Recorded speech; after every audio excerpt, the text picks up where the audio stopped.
Y con las dos manos sí caminó, ¿verdad? Con usted.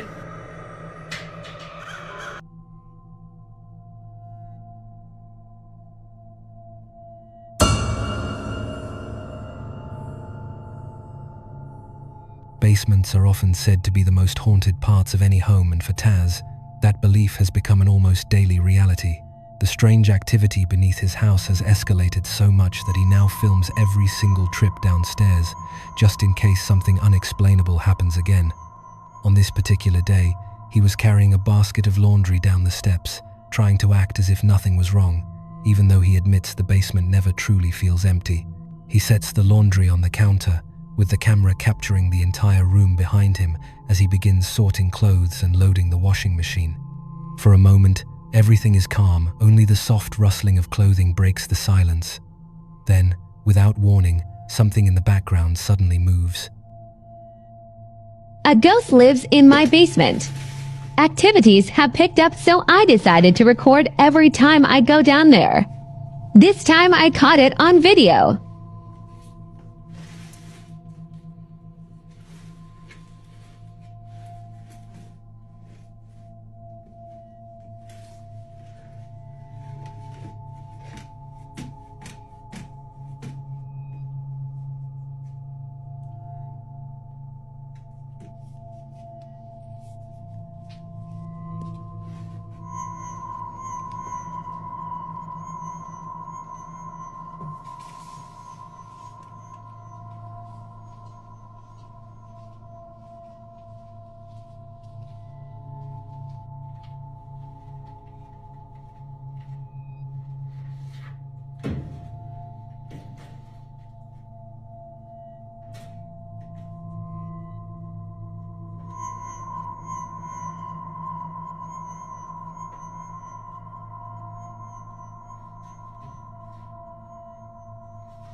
A bright yellow object resting on a shelf shifts all on its own, the motion clear and deliberate. Taz doesn't notice at first, still focused on the washer, while the object continues to wobble before finally toppling off the shelf, hitting the ground as though knocked down by an invisible hand. No one else is in the basement. There's no airflow, no movement, and nothing that could have caused the heavy object to fall on its own. This wasn't a lightweight item that could simply tip over, it required force. For Taz, the incident is yet another sign that whatever lingers in that basement isn't calming down. If anything, it seems to be growing bolder, stronger, and possibly even darker with each new encounter.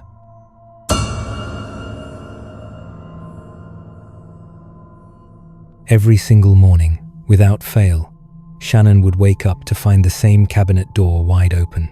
And it was always the left door, the one designed with a firm snap lock that shouldn't open unless someone physically pulled it.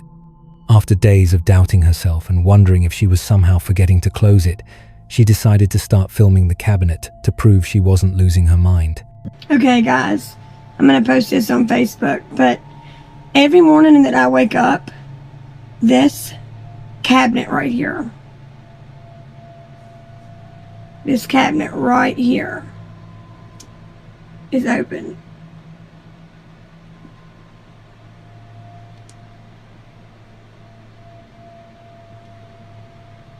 And it's always this door. It's got a snap, as you can see up top right there. It snaps, so there's no way that that door can just open up on its own. It's not even full inside of the cabinet. But every morning I wake up, for the last 2 weeks, this door has been open as if something or someone has opened the door, and I've asked everyone in the home here that lives with us, and no one messes with this cabinet. This is in my room. Now, I don't know what it is, but I'm going to try to set my camera up at night, and I'm going to try to see if I can catch it opening up on its own. If I can, I'm going to post it on Facebook. I'm going to post it on YouTube also. not Facebook, YouTube. This is just the freakiest thing ever to me. Like, it freaks me out. It just, like, I can't take it. But I just wanted to share that with you guys. I'll try to keep updates on it and let you guys know if it opens up again. Like, it's super freaky to me. Super freaky. She brings the camera close, showing how the right door remains firmly shut, while the left one sits open yet again. Shannon zooms in on the snap lock to show it's fully engaged, making it impossible for the door to just swing open on its own. It can't be caused by wind, uneven hinges, or settling wood. Determined to figure out what's happening, she sets a camera facing the cabinet before going to sleep, explaining that if the door is open again by morning, she'll finally have proof. The clip ends with the camera positioned and recording through the night, leaving viewers waiting to see what might happen. The next day, Shannon posted a follow-up video, and this time, she caught exactly what she'd feared. The footage shows the cabinet sitting completely still in the early morning hours. Then, without warning, the left door begins to ease itself open, moving with slow, steady pressure, as though an invisible hand is pulling on it. Even stranger, it happens just as Shannon is walking toward the cabinet to retrieve the camera. So, yeah. And see, there it goes again. It just now opened on its own. Wow. And see, there's a snappy thing right there. It snaps shut tight. Maybe if I do it like that, it won't open.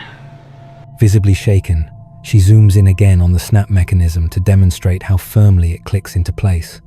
She steps into the shot, closes the door with a loud snap, and tugs on it to show how secure it truly is. Yet, despite being locked in exactly the same way, the door had still opened on its own. Shannon sounds unsettled, but also relieved to finally have evidence. This has happened every morning, and now she can prove it. The slow, purposeful way the door moves makes it feel intentional, almost as if something inside the house wanted to make itself known. And the most disturbing part is, it did.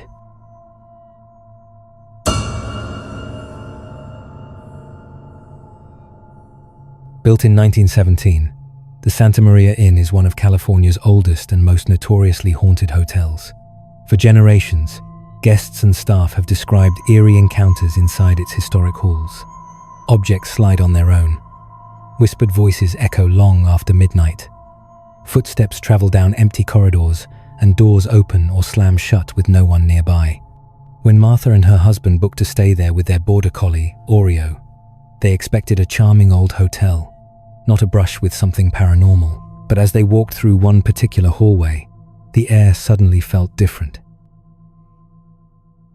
Tell me he's looking at them. He was looking at them. Look, he's looking at them.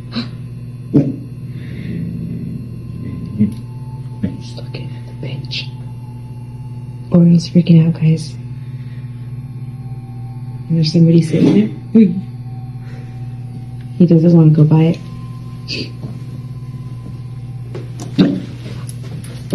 You okay? That's alright. Come on.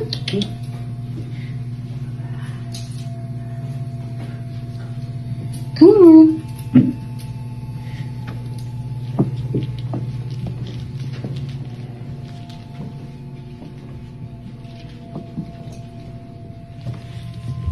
The moment they neared a bench along the wall, he froze, then jerked backward with a low growl rumbling from his chest. He refused to go anywhere near it, pulling away as though something invisible was waiting there. His reaction was intense and completely out of character for him. Martha recorded the moment, thinking his behavior alone was strange enough. But the real shock wouldn't come until much later. When they reviewed the footage, they noticed something chilling buried in the audio.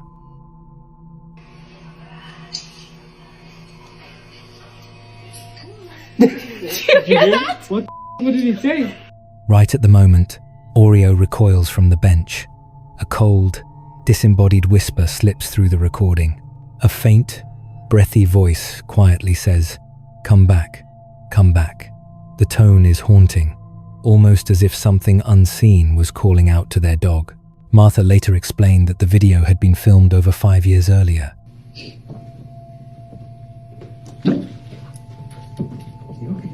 It's all right. Come on.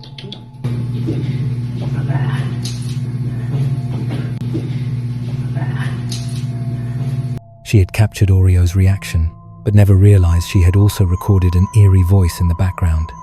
Once she heard it, everything about that moment took on a far darker meaning. What she once assumed was just a strange dog behavior now feels like a direct encounter with a haunting they never expected to experience.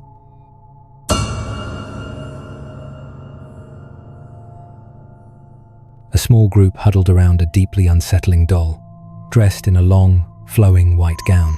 They had gathered to investigate claims that the doll could move on its own. At first, they guided its hands, helping it shuffle along the sidewalk, curious to see whether the movements were intentional or simply some mechanical trick.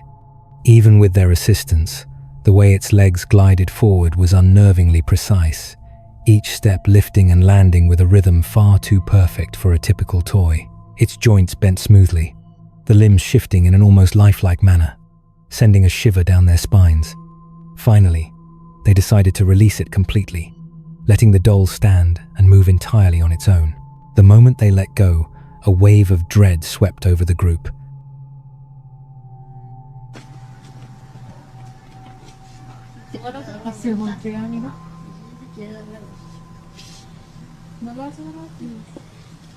Y con las dos manos sí caminó, ¿verdad? Con usted.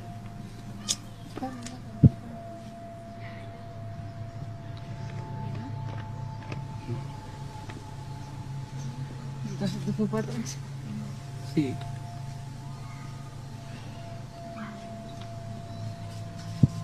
¿Y nunca se le ha salido? Se asoma por la ventana y donde yo me salgo al mandado que no hay nadie. La tengo en mi cuarto y acá cuando pienso está en lado. Ajá. En la ventana o en otro lado. No, la estiro y no me. ¿Qué onda, Fabián? Seguramente. A ver, Yuma.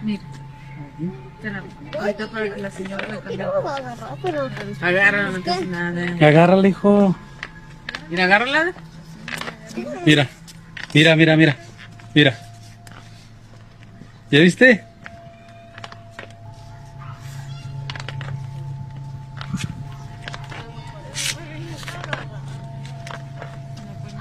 Nomás con su dueña. Mira, ya dio la vuelta.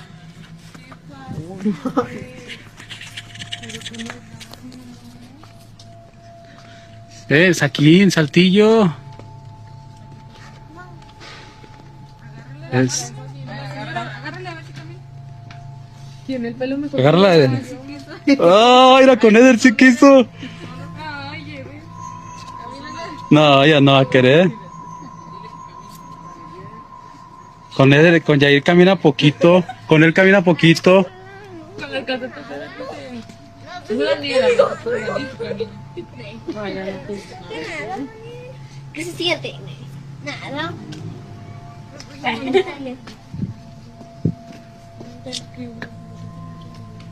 Fíjese que. Entonces, cuando no está usted, ella se asoma. Sí. A veces que vengo a la tienda, otros días a un señor y a una señora, y a varios, aquí esperándome. Ajá. Y dijo, ¿usted la vio en la muñeca? Sí. Dice, pues mire, su muñeca está asomando por la ventana. Y que me va cambio. Es que la dejo en mi cuarto, como se escucha conmigo. Ahí la dejo. Y yo me salgo. Y ya para cuando pienso la encuentro en otro lado o en otro cuarto. O Pero eso se debe. The doll jerked violently, one leg sliding forward in a motion that mimicked walking, but without a single touch from anyone nearby. The movement was sharp, deliberate, and horrifyingly unnatural, carrying an almost demonic weight. Silence fell as the group instinctively stepped back, hearts pounding, realizing that they hadn't been helping the doll move at all. It had been capable of walking on its own. For the observers, the revelation was bone-chilling.